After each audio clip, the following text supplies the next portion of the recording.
I'm Catherine, 34 years old, Director of Diversity, Equity, and Inclusion. Finally in a position where I can make real change happen. Spent years working my way up through HR, watching qualified candidates get passed over because of systemic bias. Now I have a team of 12 people reporting to me. We've implemented comprehensive unconscious bias training for all hiring managers, established diversity targets for every department, created employee resource groups for underrepresented communities, mandated inclusive language guidelines company-wide. Feeling pretty good about the progress we've made over the past 2 years. Walking into the office Monday morning, coffee in hand. Notice some unusual activity near the C-White offices. Whatever. Probably just another boring executive meeting. Get to my desk and start reviewing the latest diversity metrics. We're at 47% women in leadership roles, up from 31% when I started. Representation of people of color in management increased by 23%. These numbers prove our initiatives are working exactly as intended. Around 10 a.m., get an email from John, our Chief People Officer. Please come to Conference Room A immediately for an urgent meeting. Bit unusual, but okay. Walk into the conference room to find John, David the CFO, and Robert from legal. All three men look tense, almost hostile. Take a seat across from them at the polished table. Catherine, John begins, his voice unusually flat. We need to discuss the future of your department. Immediately feel defensive energy rising. Is there an issue with our recent initiatives? Because if you look at the data, the issue, David interrupts, his face wreathing, is that your department has become a massive drain on our resources with questionable return on investment. Cannot believe what I'm hearing. Questionable. We've literally transformed this company's culture. We've made it a place where everyone can thrive. Not just what? Robert leans forward aggressively. Not just the most qualified candidates, because that's what we're paying for, Catherine. Results, performance, profit. The audacity of these men is staggering. You're missing the bigger picture. Diversity isn't just morally right. It's proven to increase innovation. And where? David slams his hand on the table. Where exactly has it increased our innovation? Our product development has slowed by 15% since you started your quotas. Our engineering efficiency is down across the board. They're clearly not understanding the long-term benefits. Change takes time. You can't expect overnight results when you're dismantling decades of institutional. 2 years, Catherine, John says coldly. We've given you 2 years and a 7-figure budget. Our client satisfaction scores have dropped. Our best engineers are leaving for competitors. Our profit margins are shrinking. These metrics are being taken completely out of context. That has nothing to do with DEI initiatives. The market is volatile right now. Remote work has created challenges. Robert practically spits. Complete? And you know it. When Tyler left for Google last month, you know what he told me? He said he was tired of watching less qualified candidates get promoted over him because of their demographics. Tyler was exactly the kind of person who needed this wake-up call. Tyler was resistant to change. Some people find it threatening when the playing field gets leveled. David's face is now completely red. Leveled. You call passing over the top performer in our sales division for a promotion. Leveling the playing field. Sarah had half his numbers, but got the role because you needed to hit your diversity targets. They're completely missing the point about representation. Sales numbers don't tell the whole story. Sarah brings different perspectives, different approaches to client relationships that Tyler never could. She lost 3 major accounts in her first month. John says through gritted teeth. 3 accounts worth collectively $2.3 million in annual revenue. Growing pains are normal in any transition. You're focusing on short-term fluctuations instead of long-term cultural transformation. Robert stands up abruptly. Long-term cultural transformation. Catherine, do you have any idea how angry our shareholders are? Do you understand that we have a fiduciary responsibility to maximize value, not to conduct social experiments? The fact that they see equity as a social experiment is exactly the problem. This isn't experimental. There's decades of research showing that diverse teams outperform homogeneous ones. Then why, David's voice is rising, are we hemorrhaging money? Why are our most productive departments suddenly underperforming? Why are we losing talent to companies that don't have your elaborate diversity apparatus? Correlation isn't causation. Obviously, you're scapegoating DEI for broader industry challenges. Look at our employee satisfaction surveys. I have looked at them, John interrupts. Overall satisfaction is down 18%. The comment section is full of complaints about mandatory training, about feeling like they're walking on eggshells, about reverse discrimination. People always resist progress initially. Change is uncomfortable, but discomfort is necessary for growth. Robert sits back down, leaning forward intensely. Catherine, listen to me very carefully. We're not here to debate the philosophical merits of your programs. We're here to inform you that the DEI department is being eliminated effective immediately. The words hit like a physical blow. You can't be serious. Dead serious. David says your entire team is being let go. Your initiatives are being discontinued. Your diversity quotas are being removed from all hiring and promotion decisions. This is absolutely catastrophic. This is the biggest mistake you'll ever make. You're going to set this company back decades. We're going to save it, John says firmly. We're going back to merit-based hiring and promotion. No quotas, no targets, no special considerations based on demographics. They have no idea what they're unleashing, you'll see. Within 6 months, you'll be begging me to come back when your workplace culture implodes. Robert actually laughs, which is infuriating. We'll take that risk. Your severance package is being prepared. You have until end of week to clear out your office. Walk out of that meeting in complete shock. Spend the rest of the week packing up 2 years of progress, saying goodbye to my team, all of whom are equally devastated. We built something meaningful here, and they're destroying it. Fast forward 3 months. Still looking for a new position, but keeping tabs on my former company through LinkedIn connections. Hearing rumors that they're actually doing better financially. Impossible. Must be short-term fluctuation. Fast forward 6 months. Get a call from Jessica, who still works there in marketing. Catherine, I hate to tell you this, but their Q3 earnings just came out. Profits are up 34% from last year. Absolutely cannot be related to eliminating DEI. That's just coincidental timing with market recovery. I don't know. Jessica sounds uncertain. They've hired a lot of new engineers, and the ones they hired are really productive. They're not doing any diversity screening anymore, just technical skills. Technical skills without considering representation means they're just perpetuating the same old boys club. Fast forward 9 months. Company announces record profits. Their stock price has increased 45%. They've expanded into 2 new markets. This is absolutely maddening. Decide I need to reach out directly. Pasla. Send an email to John requesting a meeting. I'd like to discuss the possibility of returning to help manage your growth sustainably. Surprisingly, he agrees to meet. Walk into the same conference room where my department was eliminated. John is there with David again, both looking considerably more relaxed than before. Catherine, John says with what might actually be a slight smile. Good to see you. How's the job search going? Trying to stay professional despite everything. It's going well, but I wanted to discuss your recent success and how DEI could help you maintain it responsibly. David immediately tenses up again. Here we go again, Catherine. Our success is directly because we eliminated your programs, not despite it. They're giving themselves way too much credit. Correlation isn't causation. The market improved. Remote work stabilized. Our engineering productivity is up 28%. John interrupts. We're completing projects ahead of schedule with higher quality code. Our customer satisfaction scores are at an all-time high. They're cherry-picking metrics. But what about representation? What about creating opportunities for underrepresented groups? We hired based on qualifications, David says firmly. Guess what happened? We got the most qualified people. The naivety is staggering, and I bet most of them look exactly like the people who were already here. Some do, some don't. John shrugs. We don't track demographics anymore. We track performance. This is exactly the blindness that perpetuates systemic inequality. You're ignoring the barriers that prevent qualified, diverse candidates from even applying. David leans back in his chair.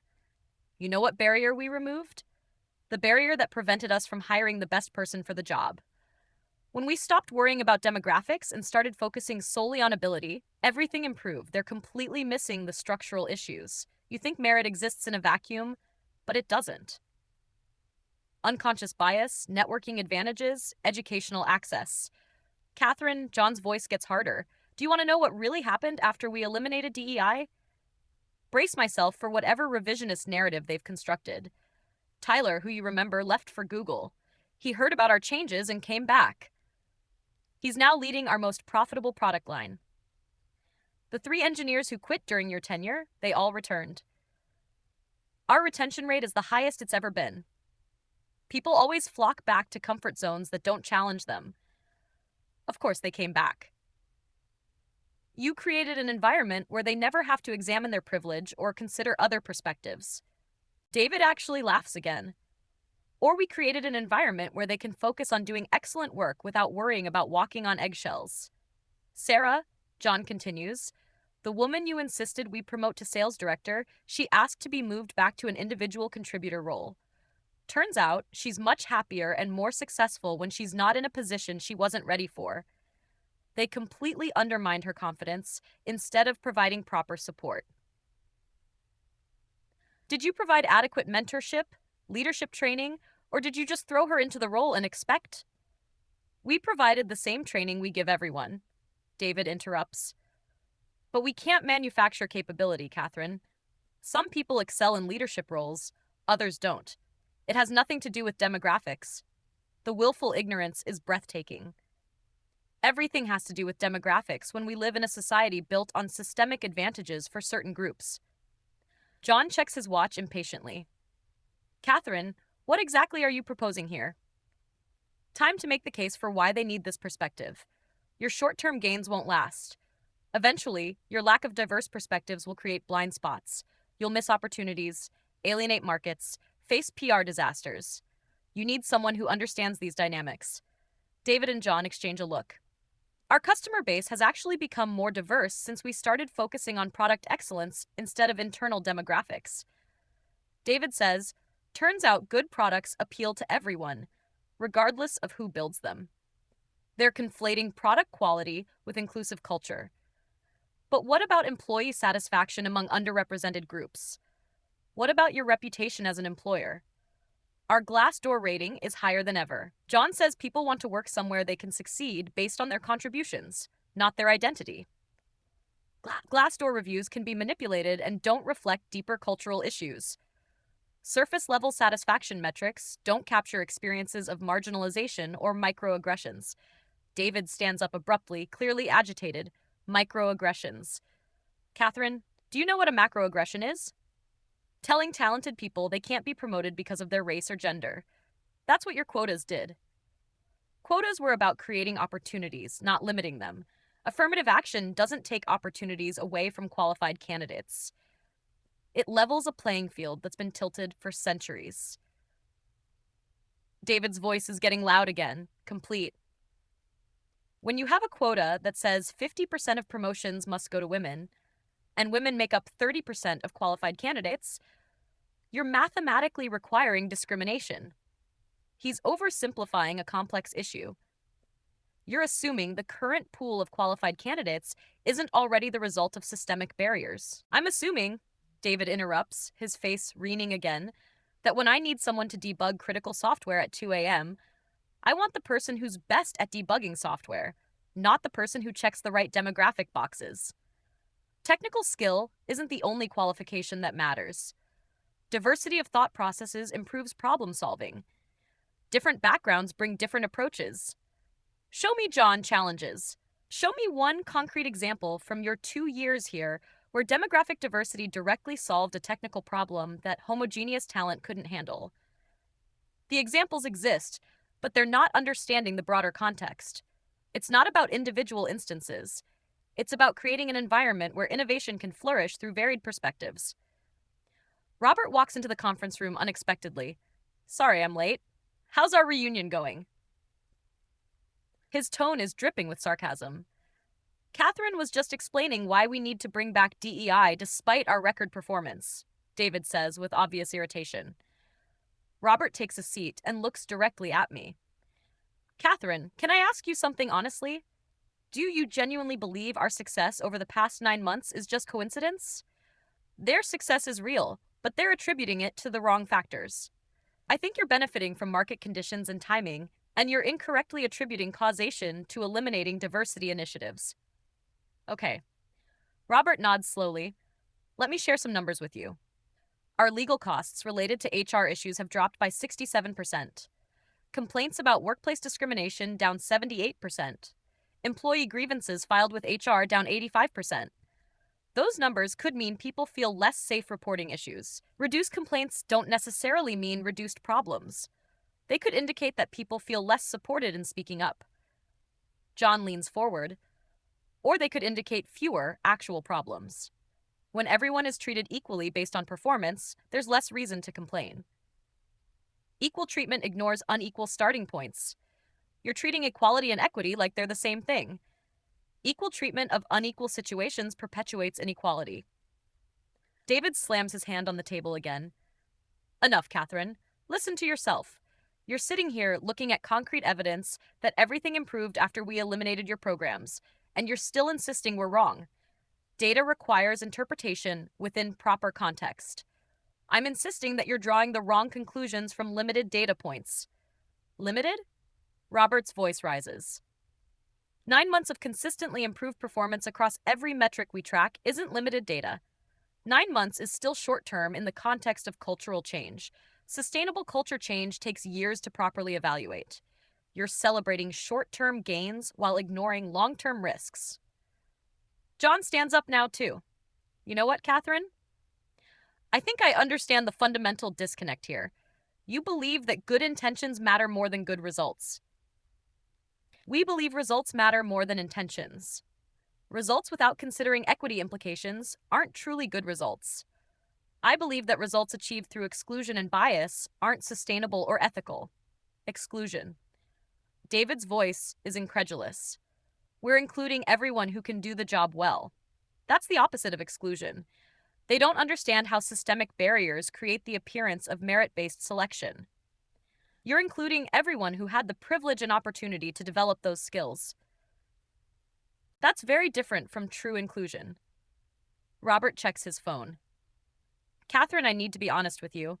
This conversation is exactly why we made the right decision. You're completely unable to acknowledge reality when it contradicts your worldview. My worldview is based on decades of research and evidence. My perspective is based on understanding complex systems and long-term consequences that aren't immediately visible in quarterly reports. Your perspective, John says coldly, nearly bankrupted our company. Your initiatives created division, resentment, and inefficiency. Every problem we solved by eliminating DEI proves it was the right call. They solved the wrong problems and ignored the real issues. You solved surface-level complaints from people who were uncomfortable having their advantages questioned. You didn't solve systemic inequality. David walks toward the door. We solved our business problems. That's what we're paid to do. Social engineering isn't in our job description.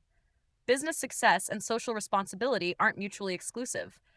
Companies have obligations beyond profit maximization. You have a responsibility to your employees and your community. Our responsibility, John says, following David toward the door, is to provide excellent products and good jobs. We're doing both better than ever.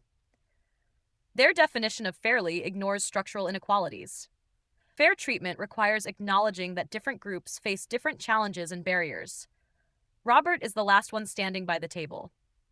Catherine, do you want to know the most telling statistic from this past year? Prepare for another cherry-picked data point.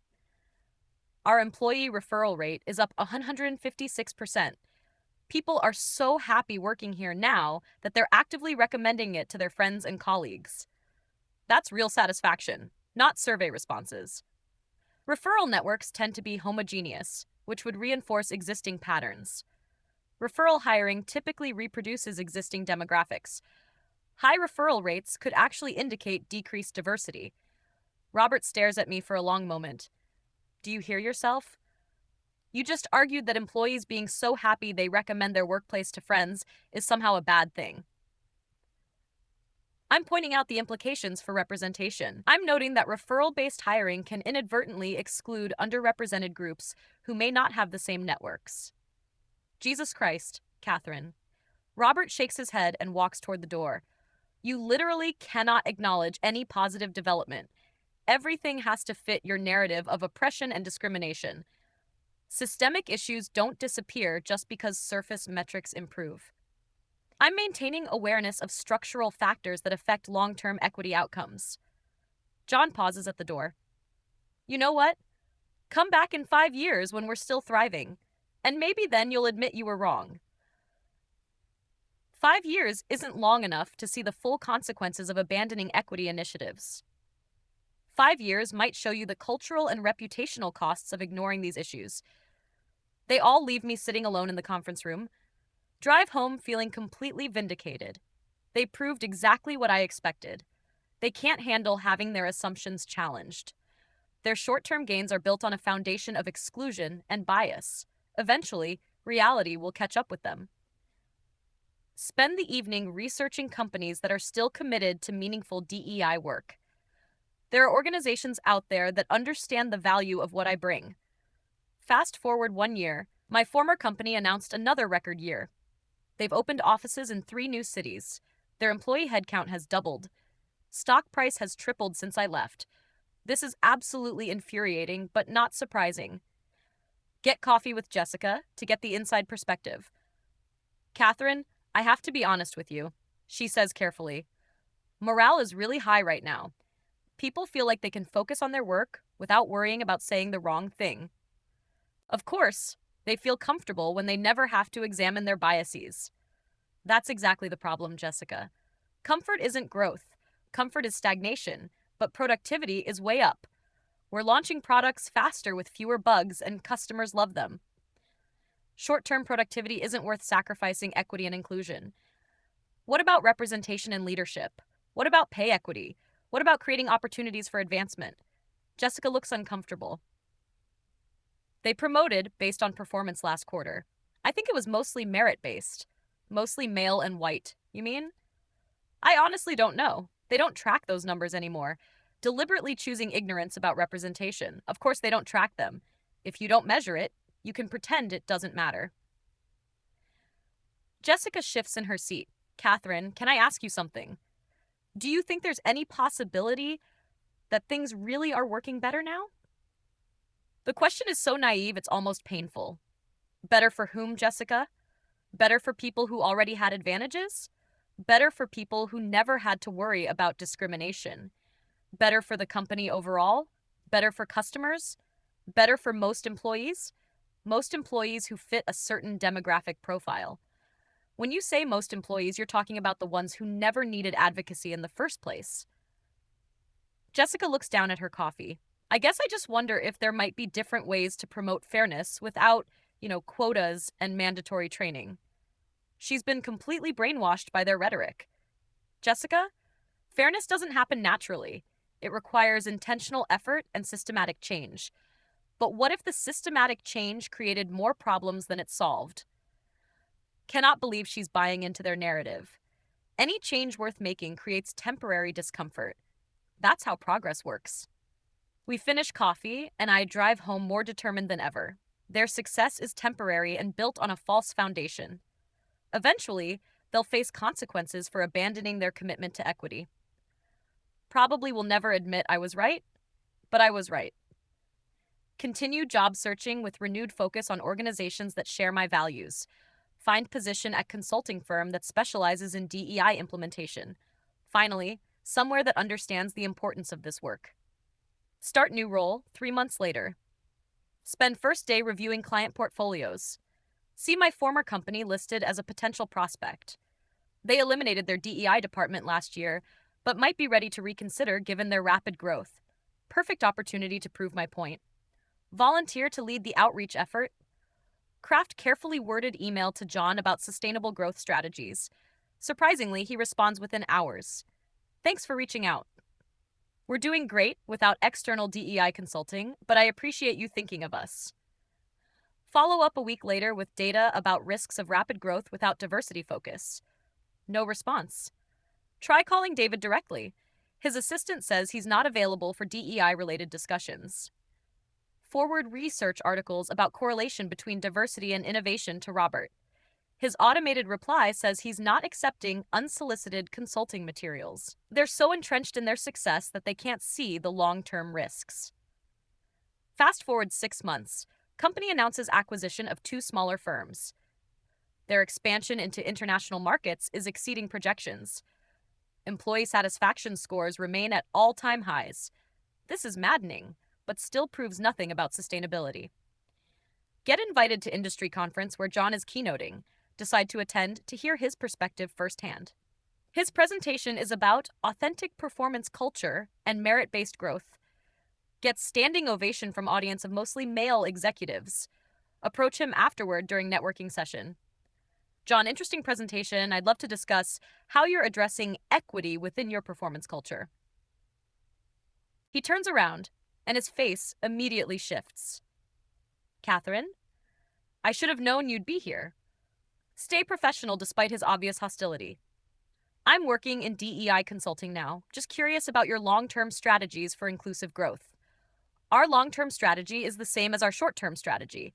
Hire the best people, promote the best performers, and deliver excellent results for our customers.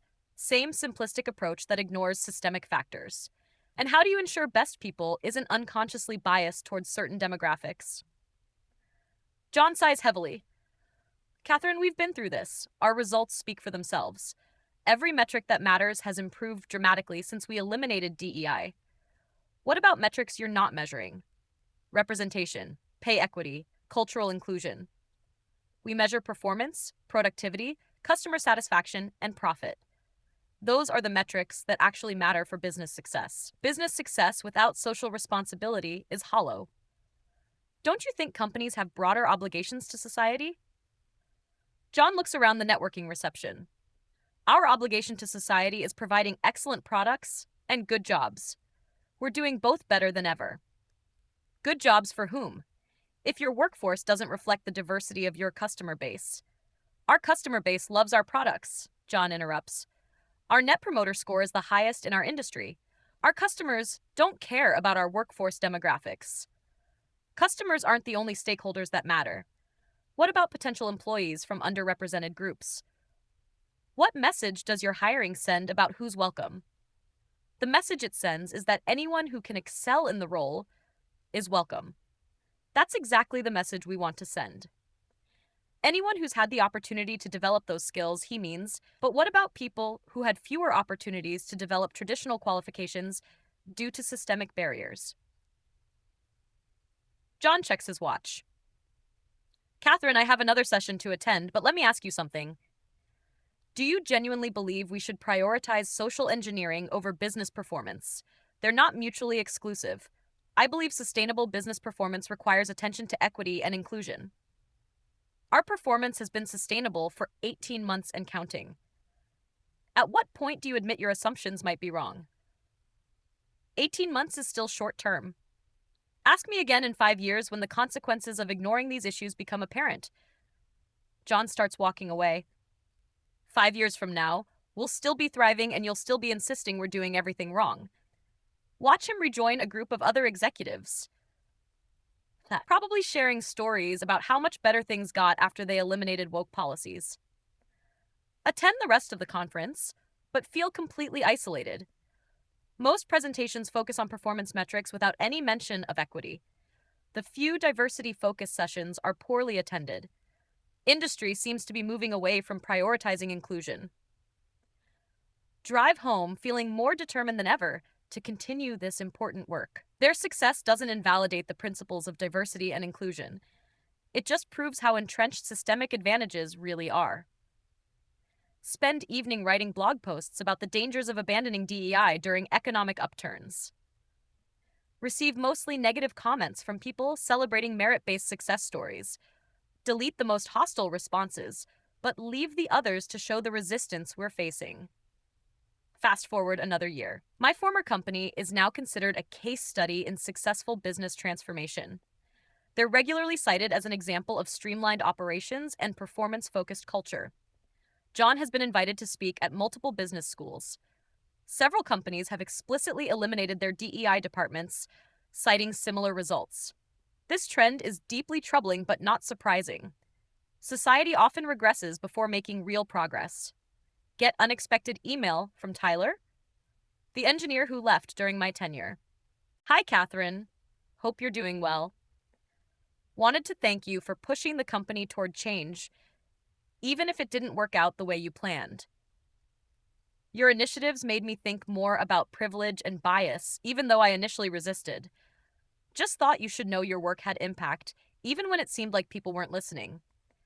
Finally, someone who understands the long-term value of consciousness raising.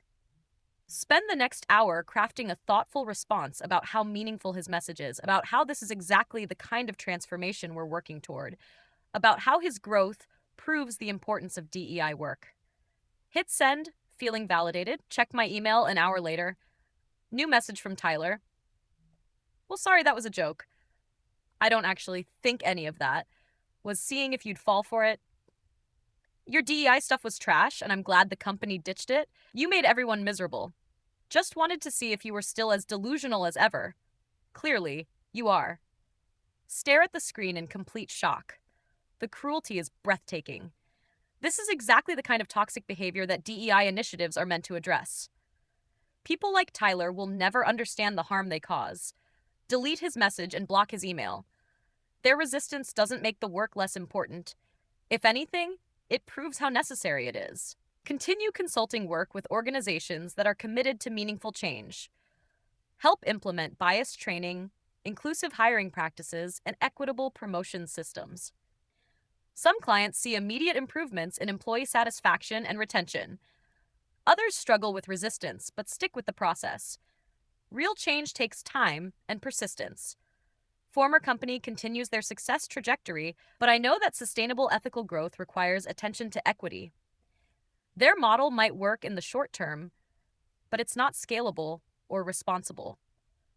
Eventually, they'll face consequences for ignoring these critical issues. Might take years, but systems built on exclusion ultimately fail. Continue advocating for inclusive practices despite industry trends. This work is too important to abandon just because it's temporarily unpopular. History will vindicate the importance of diversity, equity, and inclusion, even when current metrics suggest otherwise. If this confession kept you hooked, make sure to subscribe, like, and share. We share powerful true stories every day that explore the complex realities of life.